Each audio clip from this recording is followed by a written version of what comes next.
On les connaît par cœur, pas vrai? Ces immenses panneaux publicitaires sur le bord de l'autoroute. Un grand sourire, un numéro de téléphone et la promesse: blessé dans un accident, appelez-nous. Mais qu'est-ce qui se cache vraiment derrière cette image? Eh bien, c'est ce qu'on va décortiquer ensemble, le vrai fonctionnement du droit du dommage corporel. Parce qu'en un instant, la vie peut basculer. Une seconde, tout est normal.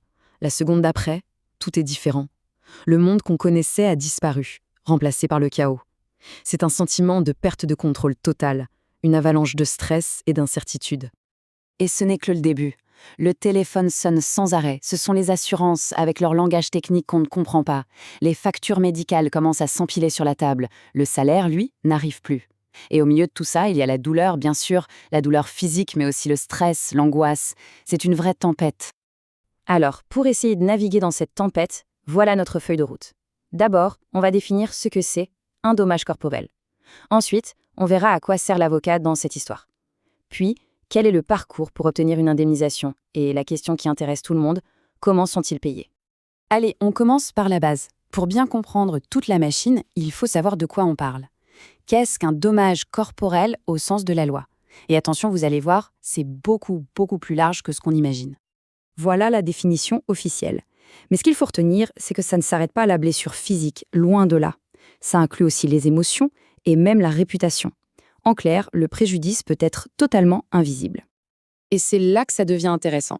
D'un côté, il y a le visible, le concret, les accidents de voiture, les erreurs médicales. Et de l'autre, il y a des préjudices tout aussi réels, mais invisibles. La diffamation, un gros stress post-traumatique. La loi reconnaît que ces blessures de l'intérieur, eh bien, elles comptent et elles méritent réparation. Alors, face à ce qui ressemble à un labyrinthe juridique, l'avocat entre en jeu.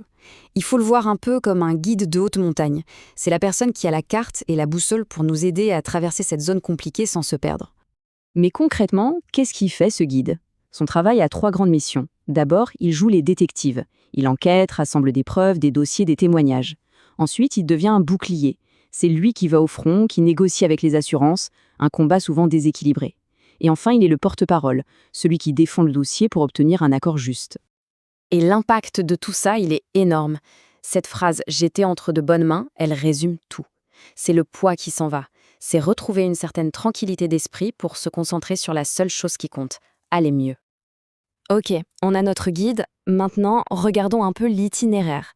Quel est le parcours typique d'un dossier, de l'accident jusqu'à la résolution? Le voyage commence toujours par une première consultation pour voir si le dossier tient la route. Si c'est le cas, on passe à l'enquête.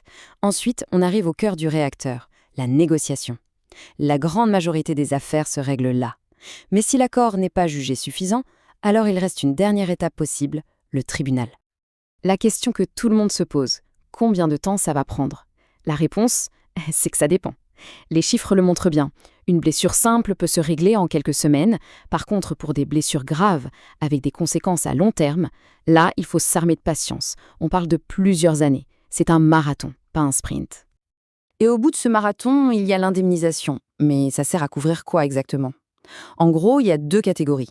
D'un côté, les dommages économiques, tout ce qui peut s'échiffrer, les factures du médecin, les salaires perdus.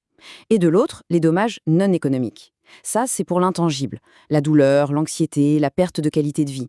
C'est une façon de reconnaître que toutes les cicatrices ne sont pas visibles. Et ça nous amène directement à la question de l'argent. C'est bien beau tout ça, mais comment on fait pour payer un avocat quand on est déjà en galère financière à cause de l'accident? La réponse se cache souvent dans des slogans comme celui-ci, qu'on peut traduire par « les frais sont gratuits ». L'idée derrière, c'est que l'accès à la justice ne devrait pas être une question d'argent. Ce système, c'est ce qu'on appelle les honoraires au résultat. Le principe est hyper simple. L'avocat n'est payé que si le client gagne et reçoit une indemnisation. S'il n'y a pas de gain, il n'y a pas d'honoraire. 0. C'est un pari que l'avocat prend sur la qualité du dossier. Pour avoir une idée, aux États-Unis, ce pourcentage est souvent autour d'un tiers de la somme totale obtenue. L'avantage de ce modèle, c'est qu'il aligne complètement les intérêts de l'avocat et de son client. Leur but est le même, obtenir la meilleure indemnisation possible. Bon, maintenant, prenons un peu de recul pour avoir une vue d'ensemble. Ce système, même s'il a des particularités dans chaque pays, repose sur des principes qui sont en fait assez universels. Qu'on soit au Royaume-Uni, au Maroc, où l'assurance auto est obligatoire, justement pour garantir l'indemnisation, ou aux États-Unis, où les délais pour agir sont très stricts, le but est toujours le même, créer un filet de sécurité pour les gens dont la vie a été complètement bouleversée. Et parfois, ça va même plus loin que les salles d'audience. Cet exemple d'un cabinet qui aide à construire un logement pour un ancien combattant, ça le montre bien. Ça rappelle que derrière la profession, il y a une dimension humaine, un rôle social, bien loin des clichés qu'on peut avoir en tête. Du coup, la prochaine fois qu'on croisera une de ces publicités, on pourra y voir plus qu'un simple slogan. On y verra les rouages d'un système complexe conçu pour apporter une réponse organisée au milieu du chaos. Ce n'est pas une solution magique, bien sûr, mais c'est un mécanisme qui existe pour essayer de rétablir un peu d'équilibre. Et finalement, la vraie question n'est peut-être pas combien on peut avoir, mais plutôt comment on fait pour reprendre le contrôle de sa vie après l'imprévu.